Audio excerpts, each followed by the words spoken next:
విశారదన్ పార్టీకి ఆహ్వానించినా కూడా వాళ్ళ దగ్గర డబ్బులు లేవు కాబట్టి మీరు ఫస్ట్ ప్రయారిటీ కవిత పార్టీకే ఉంటుంది అన్న. ఎందుకంటే కవిత పార్టీ అయితే ఎలక్షన్ ఫండ్ వస్తుంది. ఇది తప్పు. నేను ఒక పార్టీని ఎంచుకున్న తర్వాత చెప్తాను మీకు, ఎందుకంటే అన్ని లైవ్ ద్వారా చెప్పలేను. విశారదన్ గారికి నాకు మధ్య ఎలాంటి చర్చలు జరిగినాయి, లేకపోతే బీఎస్పీ పార్టీ అధ్యక్షుల వారు ఉన్నారు, ఆ అన్నకు నాకు మధ్య ఎలాంటి చర్చలు జరిగినాయి, విశారదన్ గారితో నిజంగా నేను ట్రావెల్ అయినా లేదా, లేకపోతే విశారదన్ గారిని నేను కలిసినా లేదా అని ఈ లైవ్ ద్వారా చెప్పడం బాగుండదు. ఒక స్టాండ్ తీసుకున్న తర్వాత అప్పుడు చెప్తాం. కాకపోతే నేను ఏ పార్టీని ఎంచుకున్నా అక్కడ నా రోల్ మాత్రం చాలా అద్భుతంగా ఉంటుంది. ఎస్సీ బీసీ ఎస్టీలకు పనికొచ్చే విషయాలు, ఎస్సీ బీసీ ఎస్టీలకు జరిగే అన్యాయాలను గొంతెత్తి మాట్లాడడంలో గతంలో మీరు ఏ లీడర్ దగ్గర చూడనంత పోరాటం నా దగ్గర మాత్రం ఉంటుంది.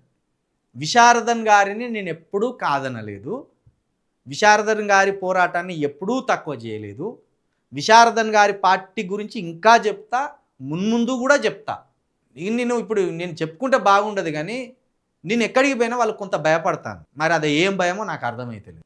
నేను ఎక్కడికి పోయినా వాళ్ళు కొంత నాయకులు అనేవాళ్ళు అభద్రతా భావంగా ఫీల్ అవుతాను. ఇక అటు పక్కకున్న పెద్దవాళ్ళు ఏం చెప్తారంటే, కొంచెం నీ స్పీడ్ ఎక్కువ ఉన్నది, నువ్వు స్పష్టతతో ఉన్నావు, నువ్వు చెప్పే విషయాలకు వాళ్ళు భయపడతాను అనేది వాళ్ళు అంటాను.